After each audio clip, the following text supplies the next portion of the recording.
Bonjour les quatrièmes, on reprend avec de la géographie. On a fini pour le premier chapitre avant les vacances sur mer et océan dans un monde maritimisé. On va passer au deuxième chapitre. Ce deuxième chapitre va se concentrer sur les États-Unis d'Amérique et on va regarder dans un premier temps les espaces littoraux dynamiques des États-Unis. On va faire un petit tour des États-Unis pour voir leur puissance, etc. Alors parmi les fichiers que je vous ai donnés en pièce jointe, vous avez l'activité 1 qui se trouve ici, donc qui est une carte. Donc pareil que la dernière fois, pour la carte, j'ai pas 36 solutions à vous proposer. Si vous pouvez l'imprimer, c'est mieux. Si vous ne pouvez pas l'imprimer, pas de souci. Encore une fois, vous notez sur un côté ce dont vous aurez besoin et je vous le donnerai à la rentrée. Par contre, encore une fois, il va falloir que vous pensiez à me le demander. Si vous n'avez pas la possibilité de l'imprimer, j'ai mis quand même pour que vous puissiez suivre la carte activité, là, juste comme ça, en PNG. Donc vous pouvez l'ouvrir sur Paint et vous pouvez la compléter en même temps que nous sur Paint. Alors évidemment, si vous ne pouvez pas l'imprimer, ça s'arrêtera là, mais ça vous permettra de suivre l'activité en même temps que tout le monde et de pouvoir suivre le cours correctement. Et je vous ai remis quelque chose que vous avez déjà, parce que je vous l'avais déjà distribué, les 4 piliers de la puissance. Donc évidemment, vous l'avez déjà, donc je ne vous demande pas de l'imprimer et de l'avoir. C'est juste qu'on va s'en servir pendant ce cours-là. Donc je vous le remets au cas où vous l'auriez perdu, oublié, etc. Allez, maintenant on va commencer le cours. Alors pour commencer ce cours, on débute avec une carte. Donc je vous rappelle de bien faire le NADOS, la nature, auteur, date, œuvre, sujet des documents. Mettez sur pause pour le faire, comme ça vous entraîne au fur et à mesure. Donc la nature, c'est une carte, c'est une carte qui montre la puissance des USA, donc États-Unis. C'est une carte qui a été créée par le livre scolaire et qui date de 2016. Et donc le sujet, c'est les États-Unis, une superpuissance, ou la puissance des États-Unis, ça marche aussi. Alors sur cette carte, qu'est-ce qu'on peut voir? On peut voir déjà, alors ça c'est une carte un peu particulière, vous voyez qu'elle est américano-centrée. D'habitude, nous, on met l'Europe au milieu de la carte. Là, c'est une carte qui montre l'Amérique, le continent américain en plein milieu. Alors, sur ce continent américain, on peut voir déjà que les États-Unis dominent sur un certain nombre de choses. Déjà, sur la puissance économique, on voit ici les flèches représentent les principaux flux économiques et financiers, c'est-à-dire les grands transferts d'argent. Et on voit que bien l'Amérique du Nord, en particulier les États-Unis, sont au centre de ce pôle. C'est un des trois pôles mondiaux d'échange. C'est l'Amérique du Nord, l'Asie orientale et l'Europe, en particulier avec le Japon. On voit que les États-Unis possèdent une grande alliance, c'est l'ALENA, c'est une grande alliance économique, c'est une alliance qui permet de faire faciliter les transports de marchandises, de travailleurs, etc., etc. Donc une grande puissance économique, une grande puissance diplomatique aussi, puisque c'est la possibilité aussi d'avoir des accords avec les pays voisins, avec des pays dans le monde. Une grande puissance économique aussi grâce à des grandes bourses, des grands lieux d'échange d'argent mondiaux, et une grande puissance aussi militaire. Là, vous pouvez voir des flottes. Donc, on a des flottes américaines qui sont un peu partout dans le monde et qui peuvent intervenir partout, et des bases militaires aussi américaines qui permettent aux États-Unis, s'ils le veulent, d'intervenir à peu près partout dans le monde. C'est ce qui leur a donné ce surnom de gendarmes du monde. Pourquoi? Parce qu'ils sont capables, s'ils le veulent, d'intervenir pour ramener l'ordre. C'est en tout cas comme ça qu'ils conçoivent les choses. Donc c'est une grande puissance sur tous les fronts, puissance économique, puissance militaire, puissance diplomatique, puissance culturelle également. Et on le voit un peu mieux avec ces chiffres. Donc ici, vous avez des chiffres sur la puissance américaine, encore une fois, du livre scolaire et qui date de 2016. Ici, donc, vous avez la part des États-Unis dans le PIB mondial. Donc le PIB, le produit intérieur brut, c'est le calcul de la richesse des États, des pays. Et vous pouvez voir que les États-Unis, tout seuls, forment 22% du PIB du monde entier. Donc un seul pays, ça représente presque un quart de la richesse du monde. Donc un pays extrêmement puissant économiquement, extrêmement riche. Et ici, vous avez aussi un autre chiffre, 25%, c'est la part des entreprises américaines qui font partie des plus grandes entreprises mondiales en 2015. Donc là, vous avez encore une fois un chiffre qui montre la puissance de ces États-Unis, la puissance économique de ces États-Unis. Alors c'est ce qu'on va un petit peu chercher à savoir, c'est comment est-ce que les Américains ont réussi à faire ça? Comment est-ce qu'ils se sont hissés à la première place des puissances économiques dans le monde? Et quel est ce lien entre cette puissance économique et la mondialisation? Alors on va écrire du coup notre nouveau chapitre, je vous l'ai dit, on va faire des chapitres plutôt courts, on reste sur le même thème, donc vous pouvez continuer à la suite, pas besoin de sauter une page. Donc c'est votre chapitre 2, le territoire des États-Unis dans la mondialisation. Et notre A sera des espaces littoraux dynamiques, puisque c'est sur ça qu'on va s'intéresser d'abord. Comment les espaces littoraux américains s'adaptent-ils à la mondialisation? Donc vous mettez sur pause pour pouvoir écrire ce titre, et on passe à la suite. Alors déjà, avant de commencer, il faut qu'on se mette d'accord sur quelque chose. Première chose, mondialisation. Alors c'est un terme qu'on a déjà vu, que vous avez déjà dans le lexique, mais je le rappelle. Donc la mondialisation, c'est l'intensification des échanges dans le monde, des échanges commerciaux, des échanges financiers, d'argent et de marchandises. Et maintenant, on se met d'accord aussi sur ce que c'est un littoral, les littoraux. Donc les littoraux, ce sont les espaces en bord de mer, en bord d'océan. Donc c'est ce qu'on va voir aujourd'hui. Donc la relation entre les littoraux, les États-Unis et la mondialisation. Alors on va commencer avec l'activité 1 directement, le territoire des États-Unis et la mondialisation. On va voir que le territoire américain n'est pas uniforme, c'est pas le même partout, et qu'il y a des différences, et qu'il y a des différences d'intégration aussi dans la mondialisation. Alors vous prenez cette activité, si vous avez pu l'imprimer, vous la collez, vous ne la pliez pas parce que c'est une carte, donc ce ne sera pas pratique, et vous remplissez directement sur la fiche. Il va également vous falloir vos crayons de couleur pour cette activité. Alors pour cette activité, je me base essentiellement sur cette carte-ci. Donc c'est une carte qui montre les différents ensembles américains et les espaces dynamiques. C'est une carte du livre scolaire qui date de 2016. Et on va remplir cette carte à l'aide de on va remplir l'activité à l'aide de cette carte. Donc le sujet, c'est les États-Unis, un territoire différemment intégré à la mondialisation, puisque vous pouvez voir qu'on a découpé, on a fait différents ensembles. Ça veut dire qu'on a aussi différents niveaux d'intégration à la mondialisation. Alors moi, pour vous faire cette activité, je vais passer sur Paint, et vous pouvez faire la même chose, hein, copier ce que je vais faire pour que vous puissiez le faire en même temps. Alors, premier espace qu'on va regarder, c'est ce grand espace en jaune là, donc tout ce qui est en jaune ici, et vous pouvez voir que dans la légende, il est marqué que c'est la Sun Belt. Alors là, un petit peu d'anglais s'il vous plaît. Donc Sun, c'est le soleil, et Belt, c'est la ceinture, donc la ceinture de soleil. Donc la ceinture, c'est pour la forme de cette Sun Belt.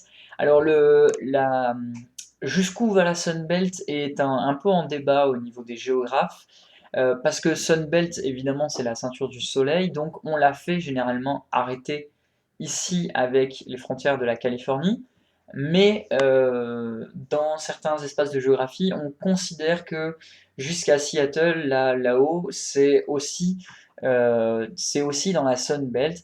C'est très en débat en géographie, selon les géographes. C'est parce que la Sunbelt, en fait, l'espace de Seattle, cet espace du nord-ouest des États-Unis, s'intègre finalement à les mêmes caractéristiques que la Sunbelt, à une seule différence près, c'est que bah, le sun à Seattle, il n'est pas forcément très très présent. Alors, pourquoi la Sunbelt? Qu'est-ce qu'il y a de particulier là-bas? Première chose, ce sont des espaces qui sont dynamiques, qui sont très dynamiques. Vous voyez ici, les hachures représentent des nouvelles régions motrices, donc motrices économiquement, et vous voyez que ben, vous avez beaucoup d'endroits, beaucoup de villes qui font partie de ces nouvelles régions motrices. Pourquoi ces régions sont motrices? Parce que déjà, ce sont des grandes façades portuaires. Il y en a un ici à Los Angeles qui est l'un des plus grands ports du monde, ça doit vous dire quelque chose normalement. Vous avez également des grands ports, là ils sont pas tous indiqués, mais vous avez également des grands ports là dans le sud-est. Et ce sont des espaces de littoraux qui attirent pour le tourisme aussi, c'est-à-dire que la Floride notamment, c'est un grand espace de plage, c'est des plages tropicales, donc c'est un espace qui est très intéressant pour le tourisme. Ce sont des espaces au soleil, donc qui attirent parce que le climat est positif, et ce sont des espaces qui sont de plus en plus dynamiques parce qu'ils ont des activités économiques très dynamiques, des activités commerciales, mais aussi des activités dans la technologie, dans la haute technologie, c'est particulièrement le cas de la Californie qu'on verra plus en détail avec une étude de cas pour le prochain cours. Donc la Californie, c'est un des espaces moteurs véritablement de la mondialisation. On voit qu'on a ici des grands parcs de haute technologie. On a le Texas, ce grand espace du Texas ici, qui profite aussi de ses ressources naturelles, notamment le pétrole. Donc bref, ce sont les espaces du Sud qui sont les espaces les plus dynamiques, grâce donc à tout ce que je viens de dire, et aussi son dynamisme est lié à la frontière avec le Mexique. Alors pourquoi? On va regarder là. Donc la frontière avec le Mexique, ça peut ressembler à ça. Donc ici c'est une frontière, c'est une photographie de paysage de la frontière entre les USA et le Mexique avec San Diego à gauche, donc la ville de San Diego aux USA à gauche, et la ville de Tijuana au Mexique à droite. C'est une photo prise dans le livre scolaire en 2016. Et vous voyez qu'il y a déjà un mur. Donc ils n'ont pas attendu Trump pour le faire. Il y a un mur véritablement qui sépare la frontière. Et pourtant, malgré ce mur, 350 millions de passagers par an. Et la frontière USA-Mexique, c'est la frontière la plus fréquentée du monde. Ça veut dire qu'il y a énormément d'allers-retours. Alors comment ça se fait qu'on ait une frontière aussi dure, avec des murs, avec des barbelés, etc.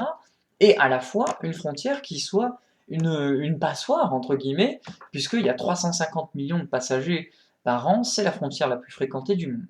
Et bien tout ça est très lié à l'activité économique entre les USA et le Mexique, et notamment sa relation dans le fait qu'il soit dans l'ALENA. Alors, voilà comment ça se passe dans une ville transfrontalière, dans deux villes transfrontalières, au Mexique et aux États-Unis. Les Américains sont très intéressés par le Mexique pour le coût du travail. Au Mexique, les travailleurs mexicains coûtent beaucoup moins cher, le salaire des travailleurs mexicains est beaucoup moins élevé que celui des travailleurs américains. Il y a donc un grand intérêt de la part des Américains de venir investir de l'argent dans du capital, notamment des usines, pour y faire travailler des travailleurs mexicains. Et ces travailleurs mexicains, une fois qu'ils auront créé ces objets, toutes les marchandises, etc., vont avoir donc des produits finis, ça doit vous rappeler quelque chose, et ces produits finis vont aller être envoyés dans la frontière américaine. C'est un grand avantage aussi pour les Mexicains, parce que déjà, bah, évidemment, ça fait travailler les Mexicains. Deuxième chose, ça va permettre aussi à des usines mexicaines de travailler, et tous ces produits finis, toutes ces marchandises vont passer aux États-Unis où elles vont pouvoir être vendues pour un prix plus élevé. Donc tout le monde y gagne finalement. On investit de l'argent, on investit dans des usines, etc. pour avoir des travailleurs qui vont travailler pour moins cher et on va permettre d'exporter tous ces produits aux États-Unis pour plus cher. Donc voilà, ça c'est le fonctionnement d'une ville transfrontalière. Et qu'est-ce qu'on a? Aussi, on a un certain nombre de travailleurs mexicains, et c'est ce qui fait qu'on a un grand passage entre les deux. Les produits finis, donc les marchandises doivent être transportées évidemment par camion, par train, etc. Mais on a aussi des immigrants mexicains avec des travailleurs mexicains qui vont passer la frontière pour aller aux États-Unis parce que bah, les salaires sont plus élevés aux États-Unis. Donc ils espèrent aller aux États-Unis pour travailler pour plus cher. Donc on a une frontière qui est très mouvementée avec des gens qui passent à droite et à gauche très régulièrement et ça donne une frontière du coup très très dynamique. Les espaces de frontière entre les États-Unis et le Mexique sont extrêmement dynamiques. Alors nous, on va revenir sur notre carte. Donc vous avez la carte d'activité en PNG. Alors je suis désolé pour la qualité de la légende là, qui est vraiment pathétique. Mais voilà, au moins vous avez l'essentiel, vous avez les carrés que vous pouvez remplir, la légende que vous pouvez remplir. Alors la Sunbelt, on va la mettre sur la carte. Vous l'avez indiqué donc sur votre légende. On va prendre du jaune pour la compléter.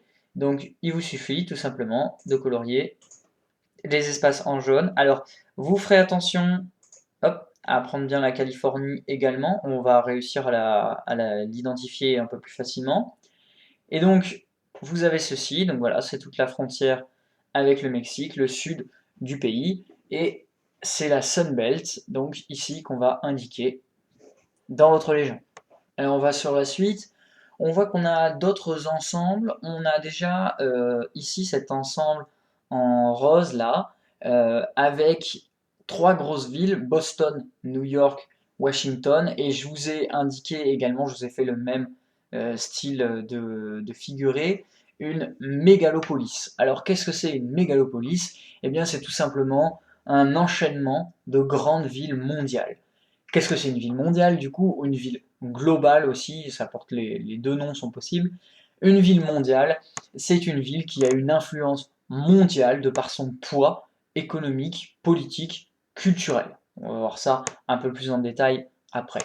Donc ici, vous avez, et c'est la particularité de la côte est, nord-est des États-Unis, vous avez un enchaînement de trois villes mondiales, Boston, New York, Washington, trois villes qui ont un poids économique extrêmement important, trois villes avec la capitale politique du pays, Washington, la capitale économique du pays, qui serait plutôt New York.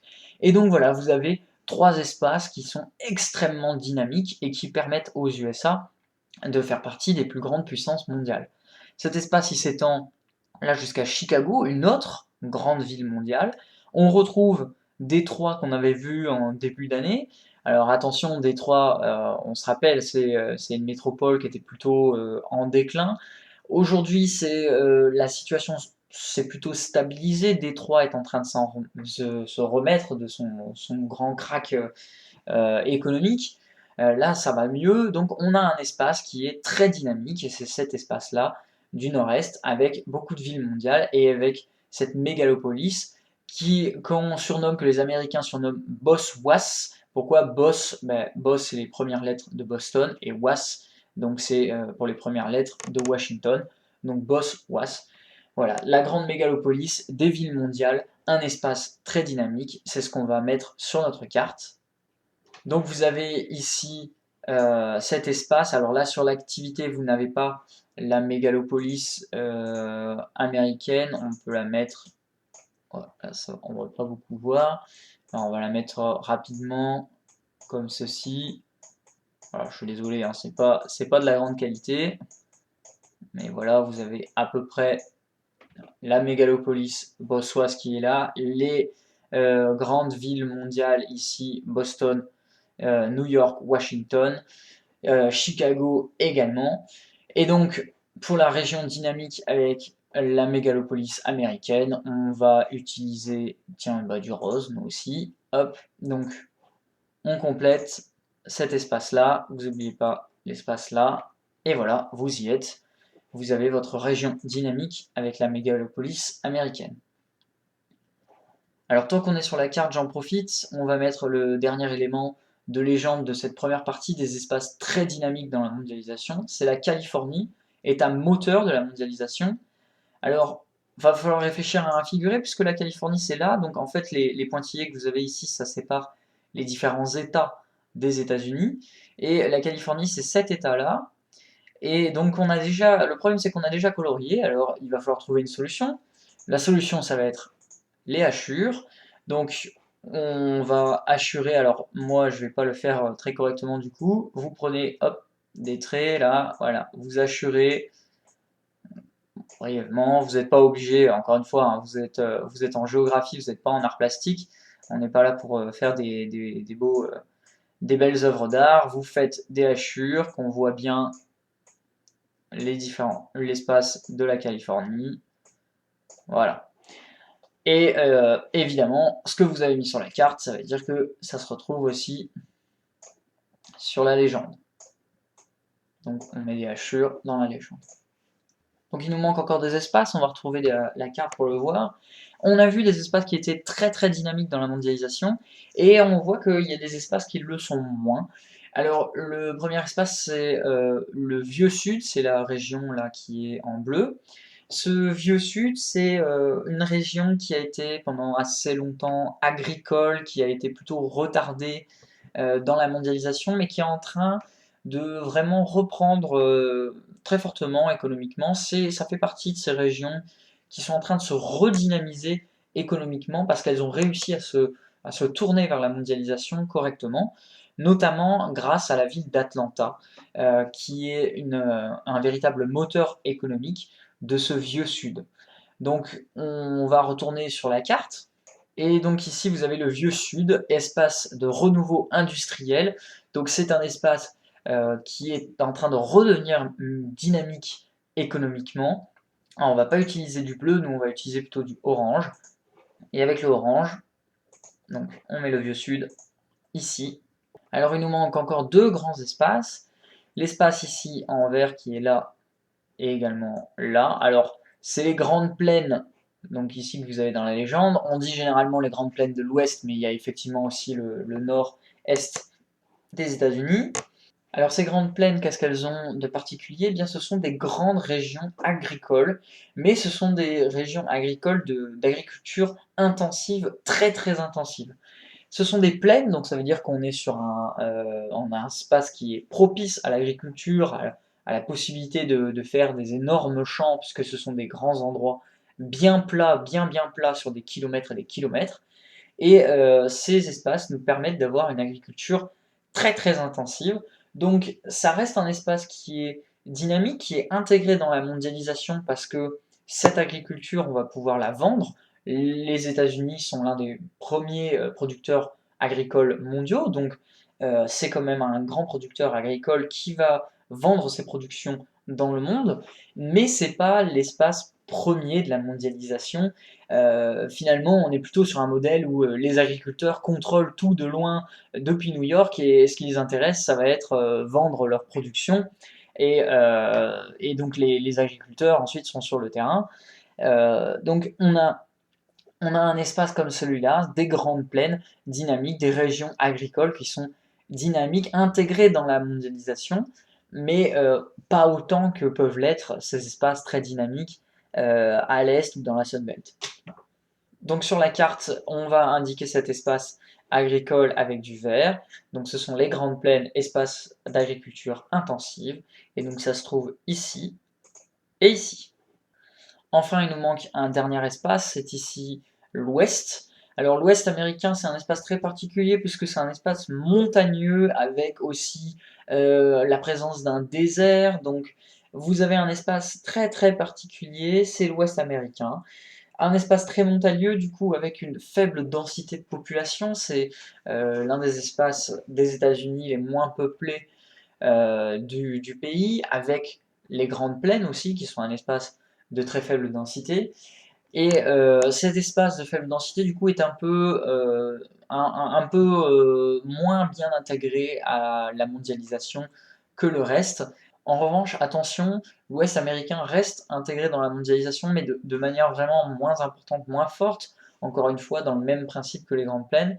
Eux, ils arrivent à se mettre en valeur grâce au tourisme, et en particulier au tourisme vert, c'est-à-dire on va visiter les montagnes, on va prendre des vacances à la nature. Vous avez la ville de Salt Lake City, vous avez les montagnes du Utah, donc cet état des États-Unis qui sont très belles et qui sont à voir. Donc voilà, c'est un grand espace de tourisme qui attire des touristes étrangers, mais aussi des touristes nationaux. Beaucoup de touristes nationaux américains viennent passer leurs vacances là-dedans.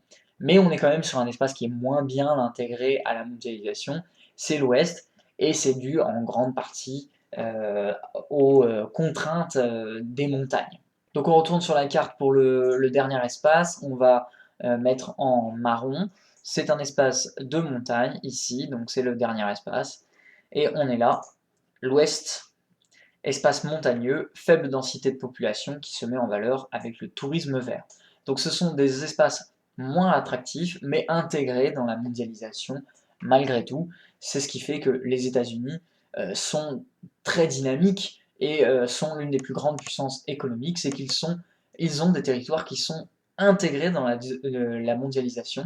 Pas de la même façon, vous avez des espaces qui sont beaucoup plus intégrés, beaucoup plus dynamiques que d'autres, mais de manière générale, les États-Unis sont une grande puissance intégrée à la mondialisation, mais avec, encore une fois, des différences nationales. Alors on en a fini pour cette activité, on va maintenant écrire la trace écrite. Donc les espaces les plus dynamiques des États-Unis sont situés sur les côtes et aux frontières avec le Mexique, c'est la Sun Belt.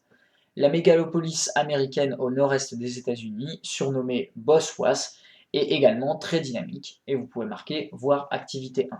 Mettez sur pause cette vidéo pour pouvoir écrire l'ATE et ensuite on passe au lexique. Donc le lexique, le voici. Donc Sunbelt, je vous ai mis la traduction, ceinture du soleil. Espace économiquement dynamique et présentant un bon cadre de vie grâce au soleil situé le long des côtes du sud des États-Unis. Et pour la mégalopolis, groupement de métropoles et villes mondiales très dynamiques. Donc pareil, mettez sur pause pour pouvoir écrire ce lexique et on passe à la suite. Alors on reprend avec cette photographie de paysage ici qui nous montre une vue de Seattle au nord-ouest des États-Unis. Donc c'est une photo prise dans le livre scolaire qui date de 2016. Euh, on est sur une métropole américaine sur le littoral. Donc là, Seattle, grande ville, donc comme je dis, c'est à débat, mais qui ferait plutôt partie de la Sun Belt. Alors qu'est-ce qu'on voit sur cette photo de paysage? Eh bien, typiquement, ce qui donne le dynamisme économique de ces grandes métropoles. Ici, en premier plan, on trouve un grand port de marchandises. On voit ici les grands conteneurs, donc ces énormes boîtes qui vont être transportées par des grands bateaux. Et si vous vous rappelez donc de ces premiers cours sur la mondialisation, sur l'espace maritime, vous savez maintenant que les espaces maritimes sont les premiers espaces d'échange commerciaux dans le monde. Et donc là, on a avec Seattle un grand port américain et les grands espaces portuaires sont toujours des espaces dynamiques parce qu'ils sont fortement intégrés dans les échanges, sont fortement intégrés dans la mondialisation. La deuxième partie, ben, vous la voyez derrière, c'est cet énorme centre financier là que vous avez, avec là-dedans, vous avez ce que vous avez peut-être vu en sixième et ce qu'on a vu aussi en début d'année dans la métropole, le CBD, donc c'est-à-dire l'endroit où vont se regrouper les banques, les bourses, les plus grandes entreprises du monde vont se regrouper dans ces métropoles. Donc voilà, ça c'est l'exemple de Seattle. On peut faire la même chose avec New York, ici. Donc là, vous avez Manhattan, une vue de Manhattan, avec les plus grands centres financiers mondiaux. Vous avez la plus grande bourse des États-Unis, l'une des plus grandes bourses du monde. Et on n'oublie pas également que New York, ben, c'est un espace portuaire, c'est un espace avec beaucoup de mouvements, beaucoup de transit. Donc voilà, ce sont des espaces qui sont très intégrés économiquement parce qu'ils sont sur les littoraux. Ça leur donne un avantage. Et ce qu'on remarque aussi, et ce que vous pouviez voir avec votre carte, c'est que les principales villes mondiales, les principaux espaces les plus dynamiques sont sur les littoraux. Et on a un lien entre les deux, c'est-à-dire que les littoraux sont attractifs, donc ils font venir des gens, et comme ils font venir des gens et des activités, eh bien ils deviennent encore plus attractifs et donc ils attirent encore plus de gens. Donc voilà, on a des littoraux qui se développent et qui se développent parce qu'on a des activités économiques importantes et parce que ce sont les espaces finalement les mieux intégrés à la mondialisation. Cet effet-là, le fait de se développer sur les littoraux, ça s'appelle tout simplement la littoralisation. Alors on va écrire la trace écrite. Donc aux USA, les activités et les hommes se concentrent le long des côtes. C'est la littoralisation. Les littoraux américains sont très intégrés à la mondialisation car ils profitent de grandes infrastructures, notamment portuaires, ce qui en fait des espaces d'échange et de commerce. Ces littoraux concentrent également les activités financières, bancaires et les sièges des grandes entreprises. Ce sont également les lieux des principales institutions politiques de commandement et des institutions militaires. Donc vous avez vu qu'on a deux mots lexiques, on a également le mot infrastructure. Les infrastructures, c'est tout ce qui est nécessaire pour le déplacement des marchandises, pour à peu près tout, pour que toute l'économie fonctionne correctement. Donc ça va être des ports, ça va être des routes, ça va être des chemins de fer, etc., etc. Donc écrivez cette TE, ensuite on passe au lexique.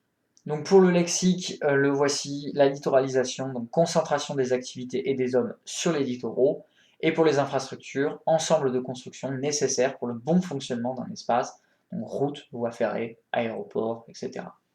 Écrivez ce lexique, mettez sur pause, et on passe à la suite.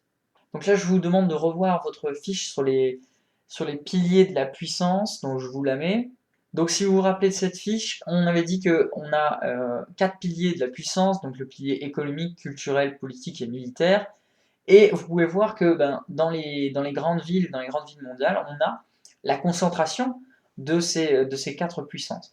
Alors, le pouvoir militaire, pas forcément directement, c'est-à-dire que c'est pas la ville qui va prendre la décision, mais on va avoir des sièges d'institutions militaires parce que c'est par exemple la capitale politique du pays, donc c'est là que vont être prises les décisions, c'est là qu'on va avoir des bases militaires, etc., etc.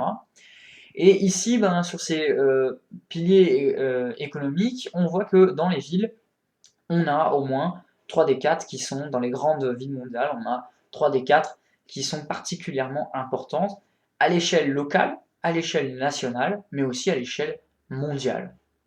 Alors si on reprend une carte maintenant qui représente la mégalopolis américaine, donc encore une fois, l'auteur c'est le livre scolaire et on est en 2016, cette carte a été faite en 2016.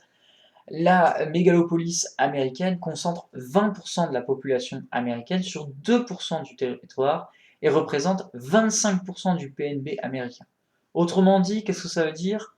20% de la population habite là, juste sur 2 petits pourcents du territoire américain, il y a 1/5 de la population qui vit ici. Et cet espace-là, juste cet espace, ça représente un quart de la richesse nationale des États-Unis. Donc un quart de la richesse des États-Unis est concentré ici. Donc on a une véritable concentration des activités à un endroit particulier, c'est cette mégalopolis. Et ah tiens, quelle surprise, qu'est-ce qu'on retrouve encore une fois? La mégalopolis, eh bien elle se trouve sur les littoraux. Donc encore une fois, un espace dynamique de la mondialisation. On retrouve les principales métropoles, les villes mondiales, donc Boston, New York, on peut mettre aussi Philadelphie, Baltimore, qui sont des métropoles de moindre importance comparées aux 3 grandes, mais qui sont quand même des métropoles, et Washington en dernier. Et donc là, on retrouve les piliers de la puissance, donc les sièges d'institutions internationales, le Fonds monétaire international, la Banque mondiale, donc ça ce sont des institutions économiques, politico-économiques, l'ONU, où on va prendre toutes les décisions politiques mondiales. Donc voilà, vous avez des sièges d'institutions, vous avez le siège du pouvoir politique et militaire qui se trouve à Washington, des grands ports, on a des échanges de marchandises, de capitaux, d'humains, de formations, et on a une densité de population qui est énorme, qui est extrême.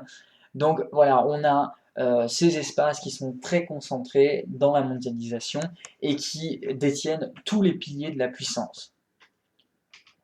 Alors le dernier pilier de la puissance, c'est le pilier culturel. Vous avez peut-être déjà montré cette photographie donc de Times Square à New York.